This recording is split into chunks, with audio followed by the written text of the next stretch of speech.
What's up, everybody? It's Bodacious11 or Bo the Potato, here to dive a little bit into the Sifu story, and specifically Fajar and the Squats.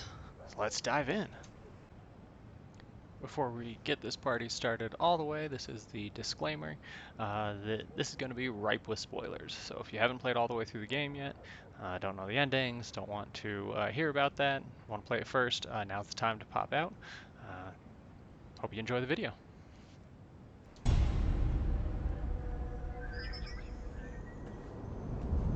So for this video, I wanted to take a little bit different look at Sifu.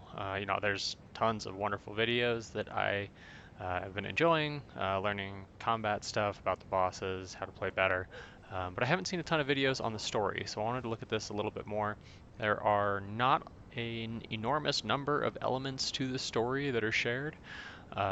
We get our detective board, we get a few different cutscenes. The dialogue throughout the game is really fairly minimal, especially when you compare it to some larger RPG types, or yeah, I guess I wouldn't think of a lot of other kind of beat 'em up type games with an outstanding story. But the games that this game gets lumped in the conversation with, as far as I've heard and mentioned in a prior one of my videos, Sekiro, the Dark Souls series, those kinds of things. In terms of like challenge and overall like learning curve. And those are, by all accounts, not having played them, I hear they're great games. So let's focus on this one, the game at hand, Sifu, and as I said, Fajar. So as far as we know, Fajar is kind of relegated to this area, the squats here, where he lives and never really leaves. We know that Fajar is sick, and we also know that he is a producer of these drugs, so to speak, that Yang and his whole crew are selling. And so I'm actually going to bring this up on for us now to take a quick look at, to summarize those things we know about Fajar. So he's the botanist. Wood is his element or symbol that we see. Um, I put, but really is earth, because that's kind of what I more accurately felt it described, or his powers are described as, or his element. It's okay to tell me I'm wrong. I know I'm wrong. I understand, but that's just how I perceived it, and kind of how I'm interpreting it to try to build the story in my head. This isn't really important to the story, but Fajar's main purpose is that he kind of teaches you the basics and the benefit of mastery. As you get to do as you get better at these things, and as you come back and replay the first level, you can really get, after probably clearing the club a couple of times, you can really feel like a badass tearing through the squats again. But so back to the main kind of story elements. And I don't know if that his basic element part ties to maybe him being the least important of the group, the main group of antagonists in this game, but we'll dive more into that later.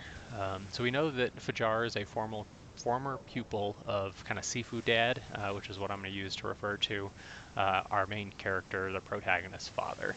And he was instructed by Yang to cut you down on the night that your father was killed. I don't know if he knew that you would revive, or exactly, yeah, it's one of the questions that I have. We do know that he is sick and mute, and that there are some kind of, I felt like there were themes of exclusion, growth, the trees, bamboo popping up around him, the drugs. I don't know if I'm just like thinking this, but I was kind of remembering that the drugs were either like helping him stay alive, or maybe they were kind of helping the organization. That organization is the Alchemists, or the New Dawn. Again, we'll touch on that a little bit later, but that's the group made up of Fajar, who we're talking about now, of course, Sean, the fighter, Kuroki, the artist, Jinfeng, the CEO, and Yang, the leader. I think it's interesting in the cutscene, which hopefully you guys have gotten to, and I'm going to move around a little bit more, just so it's not terribly, there we go, hopefully you can still see that okay. Let's see, what else, yeah, so when you attack him in the cutscene, of course, because he's a mute, he doesn't have a whole lot of lines of dialogue that are super compelling, but it's almost like he attacks you as if he knew you were coming, and he with the sword throw went straight for death. Like he did not want you to get through. Not that any of them wanted you to get through, but to me that was kind of unclear if he knew about your amulet. Um, it's unclear if he, maybe had this being mute or getting sick had anything to do with Sifu Dad's death. I don't think so because he seemed to be mute at the time that he was that they carried out the attack. Or maybe it has something to do with the curse of the Guardians. There's some real interesting language on that. So um, the only other thing that I've got on here is that Yang was still taking care of him, and that I'm curious how important, again, he was to the Guardians or Alchemists. He kind of seems like the most disposable of the characters. So while we're here, I'm actually going to take this down. I want to show you one other thing that I kind of put together. It's a quick little table to look at each of the different main characters in the Alchemist group, and really about the main almost themes of the game. The top one that we got there, the element, the symbol or what have you, or my interpretation of that, wood and earth, again for Fajar on the top line. The animal associated with that element in Kung Fu, and this is just best I could do off Googling, so I apologize if I got it wrong, was leopard. The value shown in the on the board or on the detective board was let's see, that was humanity, which I thought was very interesting, and that is, let's see if I can bring it up here in the go. Let me get that, and all right, so it's a little off the edge of the screen. That's what I'm trying to show you. Ren is the symbol there for Fajar. So I don't know who the original Guardian was as we look at this, but I know the Alchemist group or the New Dawn that took over is Fajar. And then kind of what happened, my guess and what I think is going on in the story is that Fajar uses his abilities to bolster the drug trade, maybe spread the influence.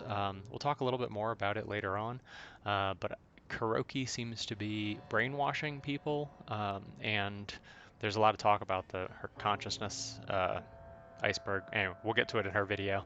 But I think that Fajar's purpose is to prepare people's minds to be later brainwashed after they have gone through the physical trials at the club to kind of get them into Yang's organization here.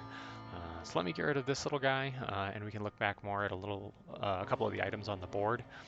Again, I think this is just really fun to dive through and to try to better understand um, the whole story of Sifu. Now I am going to use my keyboard and mouse on this. I switched over from using a keyboard and mouse because it was just almost intolerable for me to play the game, and I felt like I was breaking my fingers trying to reach the keys. This was back before they fixed the remapping bug in 1.07. But yeah, playing on a PlayStation controller is hand over fist better. Much more fun way to play, and easier for me. All right, so here we are. On this whole left side here is everything associated with Fajar. A couple of things aren't real impactful or meaningful here. Drug money, dirty money, yeah, no doubt. Makes sense. Keys to the warehouse, someone's private room. We could always go in there and take more of a look. In fact, I may play through the level and pick it back up real quick once we're in the room. Talking about your enemies, and a lot of these are game-oriented things. Street thugs. So this, another one, they're street thugs that know how to fight. Again, Fajar has a background in Kung Fu for sure, probably training these people. Shortcuts, what else do we got? Industrial district, it's dried up and everyone left. Gangs took over. Doesn't tell a whole ton. The pass key for the sanctuary. Again, there's a room for Fajar in the sanctuary, and where he's being taken care of. Promo for the burning, but again, there's just very little here that we see. This is probably the most informative piece of information. Your recent medical exam shows you're doing well. It's vital you continue your treatment. I shall return again in a few weeks to check on you. Stay safe, Yang. So again, supports that Yang is visiting Fajar here, and he is not leaving for whatever reason that is. This is that flower that's used to create the purple mist. Um, Junkies are really high. Yeah, not a super surprise. Locked till we fucking say so. Door locked. I mean, so yeah, not a whole lot of info in Fajar. So he's probably going to be the shortest and simplest of all these videos. So hopefully that was an enjoyable experience. I want to dive a lot more into the rest of the characters, how they contribute to the final story, and maybe even one day better understand the reason the Guardians had for coming after um, our protagonist character, aside from getting the amulets, obviously. Um, of course, I think it's really cool that they include things like that little purple flower around here, the squats. It's just the artistic style in this game is beautiful. So let me stop it here. I will jump right back and maybe even show you Fajar's room when we get there. Thanks so much for watching. Please like, subscribe, all that other good stuff. And appreciate you joining me here for a little bit of the Sifu story world. Thanks so much.